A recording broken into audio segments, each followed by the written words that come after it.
사랑하는 겨자씨교회 성도 여러분, 지난 한 주간 잘 지내셨습니까? 하나님의 말씀을 사모하여 예배의 자리에 나오신 여러분들을 주님의 이름으로 환영하고 축복합니다. 오늘 저와 여러분이 함께 읽고 듣고 나눌 말씀은 룻기 2장 1절로 3절 말씀입니다. 룻기 2장 1절로 3절 말씀은 여러분이 가지고 계신 개역개정판 성경 403페이지 즈음에 나와 있습니다. 다 찾으신 줄로 알고 제가 하나님의 말씀을 봉독합니다. 나오미의 남편 엘리멜렉의 친족으로 유력한 자가 있으니 그의 이름은 보아스더라.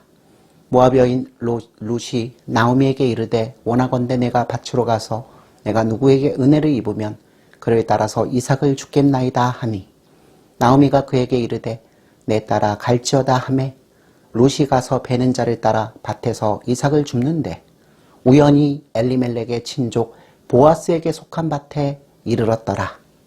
아멘. 성도 여러분, 오늘 본문은 나오미와 룻이 베들레헴에 도착한 이후에 처음으로 생활하기 시작하는 장면으로부터 시작합니다. 룻은 하나님의 인도를 따라 풍년이 든 베들레헴으로 왔습니다. 그런데 와보니 나오미와 룻에게 누가 쌀가마니를 넘치게 가져오는 것은 아니었습니다. 베들레헴 곧 떡집에 왔으니 떡이 마구 굴러 들어와야 할 텐데 그러기는커녕 룻은 이삭을 주우러 나가게 되었습니다. 퍽 실망스러운 이야기입니다.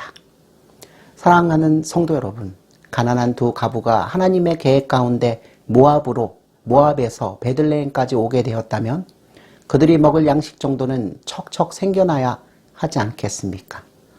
더군다나 룻은 성경 전체에서 전례가 드문 만큼 타고난 신앙 고백을 하나님께 드린 자가 아니었습니까? 성도 여러분, 하나님의 인도하심을 받고 무슨 일을 시작했다면 그 일이 잘 되리라고 기대하는 마음이 있지 않으십니까?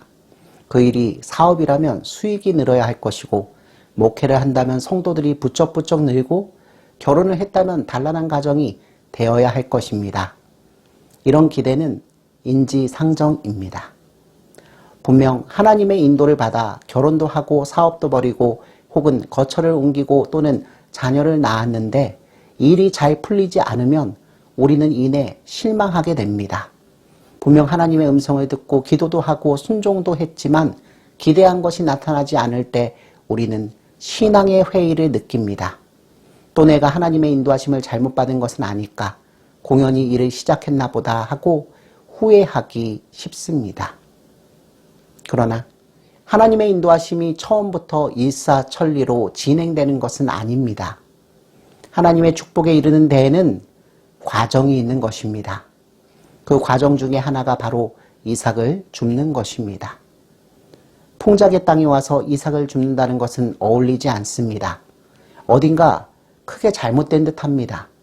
농사를 짓는다면 몰라도 남의 밭에서 이삭을 주워 먹고 살아야 한다는 것은 매우 실망스러운 일이 아닐 수 없습니다. 그러나 우리를 인도하시는 하나님께서는 사람이 가만히 앉아 입만 벌리고 있는 것을 원치 않으십니다. 하나님의 이정표에 그런 과정은 없습니다. 하나님께서는 우리로 하여금 이삭을 줍는 곳으로 인도하시고 그 다음은 우리의 손으로 이삭을 줍게 하십니다. 이것이 바로 하나님의 인도하심의 과정입니다. 그렇다면 이삭을 줍는 것은 무엇을 의미하겠습니까? 그것은 사람이 하나님의 은혜를 신뢰한다는 순종의 표시입니다. 룻은 말로만 여호와를 신뢰한다고 고백하지 않았습니다. 룻은 베들레헴에 도착한 후에 가장 낮은 일로부터 시작했습니다. 성도 여러분, 하나님께서는 큰 일을 맡기시기 전에 매우 작은 일에서부터 우리가 고백한 신앙의 진실성을 입증하기 원하십니다. 여러분은 하나님의 인도하심과 섭리하심을 극히 작고 겸비한 일에서부터 찾고 계십니까? 내가 아무리 하나님께 신앙을 고백하고 주를 위하여 죽기까지 충성하겠다고 결심을 했어도 그것 때문에 당장 큰 일을 맡거나 또 맡아야 한다는 것은 아닙니다. 하나님께서는 헌신된 자녀들을 갑자기 출세시켜주지 않으십니다. 하루에 주기도문과 사도신경을 100번이나 외우며 고백한다고 해도 사람이 원하는 대로 즉시 일이 풀리는 것은 아닙니다. 하나님께서는 우리의 믿음이 단계를 거쳐 신뢰에 신뢰를 거듭하는 성숙의 경지로 나아가기를 원하십니다. 이를 위하여 하나님께서는 그처럼 고결한 신앙을 고백하고 여호와 신앙으로 개종한 룻도 베들레헴에서 이삭을 죽게 하신 것입니다. 룻이 베들레헴에서 새 삶의 첫 발을 내디뎠을 때 보아스라는 인물이 갑자기 등장합니다. 그가 도대체 나오미와 룻의 삶에 무슨 관계가 있을 것인지 참으로 궁금합니다. 그런데 현재로서는 이들의 관계에 대해 아무런 설명이 없습니다.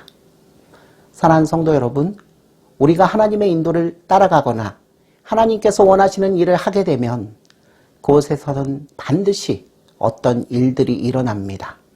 그런데 처음에는 우리가 모르는 일이 너무나 많습니다. 룻은 보아스라는 사람이 자기가 가는 밭에서 나타날 것을 몰랐습니다.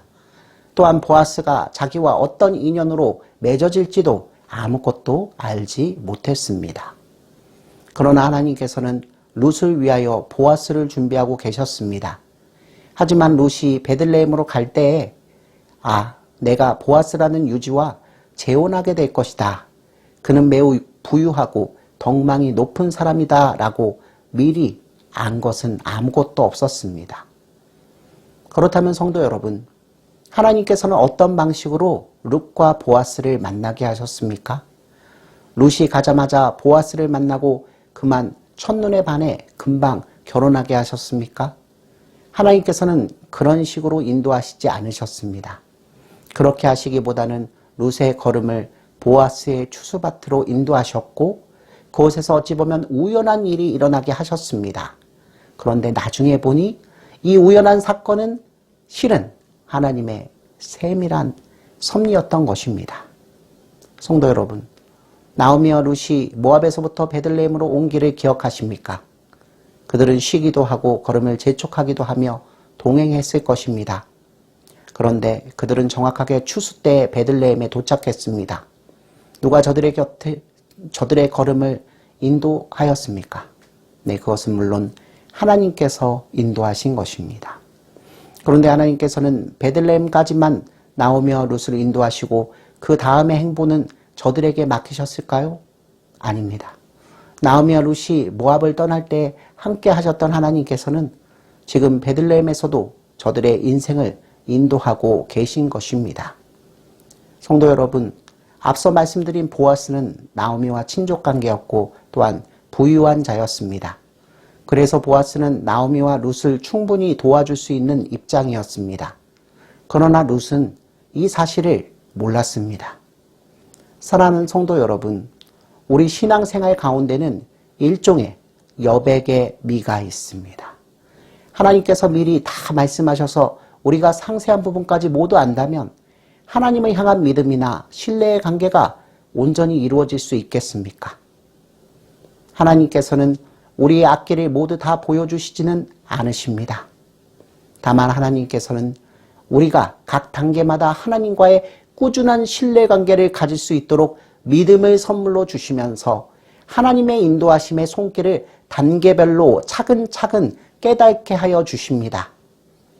룻의 경우에는 이삭을 줍는 일이 먼저 있었습니다. 그리고 그 다음 단계의 인도를 거쳐 나중에 가서야 드디어 보아스와의 인연이 결정됩니다. 그것도 보아스보다 더 가까운 친척이 나타나서 룻을 아내로 맞이하겠다라는 변수를 겪어야 했습니다. 그러니까 보아스를 만난 후에도 금방 결혼이 성사된 것은 아니었습니다. 룻에 대한 하나님의 계획과 섭리는 자연스럽고도 단계적으로 이루어졌습니다. 그러므로 사랑하는 성도 여러분, 저와 여러분들은 하나님의 인도를 받았다고 해서 처음부터 엄청난 꿈을 품고 일사천리로 일이 이루어질 것을 바라는 태도를 버려야 합니다. 꿈이나 비전은 하나님께서 주실 때에 키워야 합니다. 하나님께서는 우리 각자에게 당신이 원하시는 만큼의 분량을 할당하십니다. 따라서 저와 여러분들은 하나님께서 그 할당하신 몫을 늘려주실 때까지는 그저 나에게 주어진 작은 일에 먼저 충성을 다해야 합니다. 룻에게는 베들레헴에 가서 이삭을 줍는 일이 그녀가 하나님께 받은 비전의 몫이었습니다. 룻이 베들레헴에서 이삭을 줍는 일을 잘 감당했을 때 그것이 하나님께서 주신 비전의 목표를 앞당기게 했습니다. 우리는 흔히 비전을 매우 큰 것으로 생각합니다. 그러나 하나님의 비전은 어쩌면 극히 작은 것일 수도 있습니다. 이런 까닭으로 시편 기자는 여호와여 내 마음이 교만하지 아니하고 내 눈이 오만하지 아니하오며 내가 큰 일과 감당하지 못할 놀라운 일을 하려고 힘쓰지 아니하나이다 라고 고백했던 것입니다. 요셉이 애굽에 팔려갈 때 애굽 총리가 되겠다는 꿈을 꾸지 않았습니다. 그는 다만 노예로 끌려갔습니다. 그러나 이것은 당시에는 알 수 없었지만 하나님의 섭리를 진행시키는 데 있어 요셉이 반드시 거쳐야 했던 과정입니다. 이후로 요셉은 보디발의 가정 총무가 되어 그 일에 충성을 다했습니다. 요셉은 우선 자신이 살아있는 것에 하나님께 감사하였고 또 맡은 일이 있음에 감격하였습니다. 사랑하는 성도 여러분, 저와 여러분들은 특별히 작은 일에서 큰 보람과 감사를 느끼는 자가 되어야 합니다. 실제로 작은 일이 주는 감사의 소재가 큰 일에서 얻는 기쁨이나 감격 이상일 때가 너무나 많지 않습니까? 룻은 나중에 보아스의 아내가 되어 무사람들의 부러움과 축하를 받으며 부족한 것이 없이 사는 것을 감사했을 것입니다. 그러나 그녀가 보아스의 추수밭에서 난노한 모습으로 이삭을 죽게 되었을 때의 감격은 느낄 수 없었을 것입니다. 모압에서의 가난을 생각한다면 이삭을 손에 쥐어 보게 된 사실 자체가 룻에게는 매우 황홀한 감격이었을 것이기 때문입니다. 이런 절실한 감사와 감격을 체험하게 하시려고 하나님께서는 종종 우리의 손을 채우시기 전에 먼저 비우십니다. 빈손이 되어보면 채워짐의 의미를 알게 됩니다. 배가 몹시 고파보면 사람만이 밥 한 그릇의 가치를 알게 되는 것처럼 말입니다. 사랑하는 성도 여러분, 저와 여러분들이 작은 이삭을 주우면서 매번 감격하고 감사해야 하면 하나님께서는 매우 크게 기뻐하십니다. 하나님께서는 우리가 그렇게 줍는 이삭의 수요를 헤아리시는 분이십니다. 성도 여러분, 큰 봉사나 헌금이나 혹은 어떤 큰 희생을 하나님께 드리겠다고 벼르지 마십시오. 물론 신앙생활 중에는 주님을 위해 물량적으로 많이 드려야 할 경우가 분명히 있습니다. 그러나 하나님께서 저와 여러분들에게 진정으로 원하시는 것은 바로 작은 이삭을 줍는 것과 같은 헌신입니다.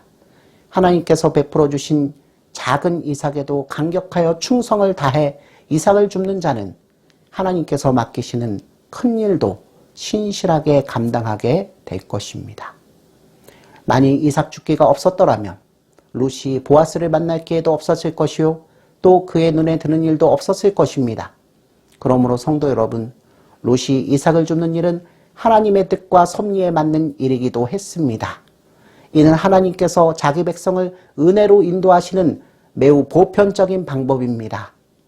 그렇기 때문에 성도 여러분, 내가 하나님께 받은 은혜가 별로 없다고 생각되거나 하나님을 위해 뭔가 드러나게 봉사한 일이 없다고 생각될 때에 룻이 베들레헴에서 행한 첫 번째 일이 이삭 죽기였음을 저와 여러분은 분명히 기억해야 합니다. 아멘.